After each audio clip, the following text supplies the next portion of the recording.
The emergency call that came in during the early hours of January 1st did not mention a famous last name.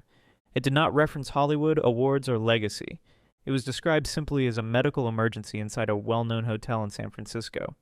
The unresponsive individual found that night was Victoria Jones, the daughter of actor Tommy Lee Jones. What followed was not a dramatic press conference or immediate answers, but a slow release of carefully worded information, official confirmations, and unanswered questions. And the more details that emerged, the clearer it became that this was a story defined not by what is known, but by what remains undetermined.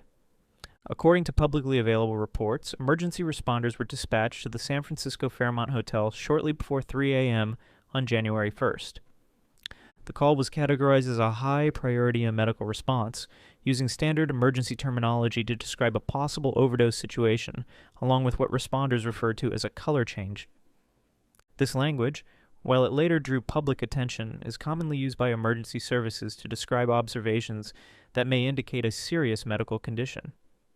It does not confirm a cause, nor does it suggest intent.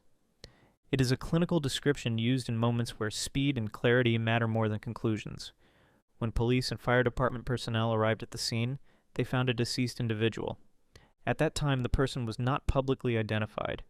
Authorities later confirmed that there were no immediate signs of foul play, and that the situation was being handled as a medical matter.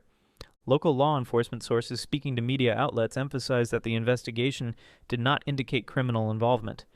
This point was repeated consistently across early reports. As information continued to develop, NBC Bay Area reported that the woman found at the hotel was believed to be Victoria Jones, citing a police source. Soon after, other outlets, including People magazine, confirmed her identity. Victoria Jones was 34 years old.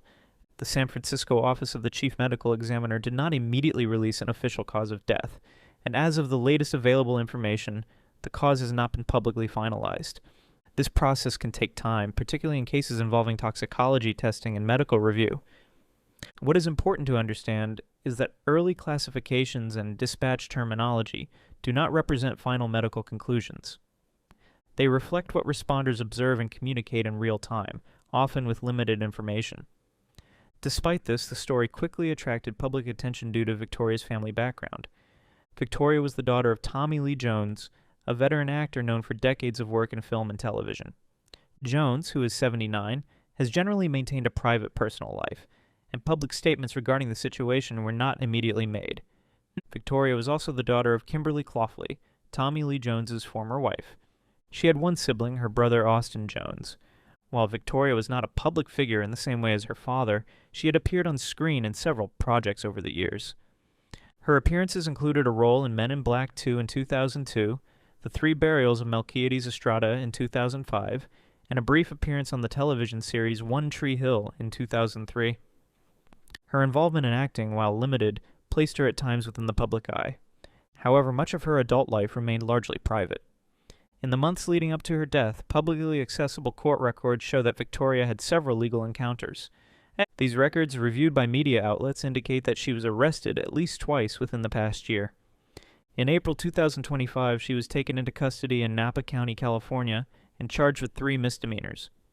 These included obstructing a peace officer, being under the influence of a controlled substance without a valid prescription, and possession of a controlled substance without a valid prescription. According to court documents, she entered a plea of not guilty to those charges. Approximately 2 months later in June, Victoria was detained again in Napa County and charged with misdemeanor domestic battery. She also pleaded not guilty in that case. It is critical to note that charges are allegations, not determinations of guilt, and the legal process had not concluded at the time of her death. Media outlets were careful to reference these details using publicly available information, and to avoid drawing direct connections between past legal issues and the circumstances of her passing. This distinction matters because public narratives can easily blur the line between documented facts and assumptions. At this stage, authorities have not publicly stated that Victoria's prior legal history is directly connected to her death. The investigation remains focused on medical findings rather than criminal inquiry. No suspicious circumstances have been announced, and officials have consistently stated that foul play is not suspected. Despite this, the absence of a finalized cause of death has left room for speculation, particularly online. This is a common pattern in high-profile cases, even when authorities emphasize caution and patience. Medical examiners often require weeks and sometimes longer to complete toxicology reports and determine precise causes. This process is standard and does not, on its own, suggest irregularities. Throughout this period, representatives for the San Francisco Fairmont Hotel, the medical examiner's office, and Tommy Lee Jones did not immediately respond to media requests for comment. Such silence is not unusual during ongoing reviews, and is often advised by legal counsel. What remains clear is that this case has been treated by officials as a medical matter first and foremost. Language used by law enforcement and emergency responders has been measured, procedural, and consistent.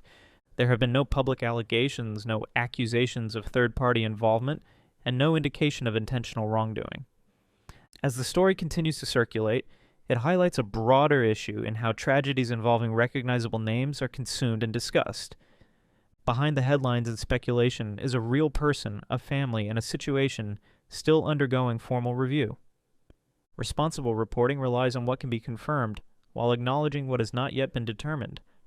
For viewers and readers, this means separating verified information from assumptions and understanding that official conclusions take time. At this point, what is publicly known about the death of Victoria Jones is limited to confirmed timelines, official statements, and ongoing medical review. What is not yet known is the final cause, and whether additional details will be released once that process is complete. This case serves as a reminder that early reports are not final answers, and that restraint matters, especially when facts are still emerging. As more information becomes available through official channels, a clearer picture may form. Until then, the focus remains on understanding the process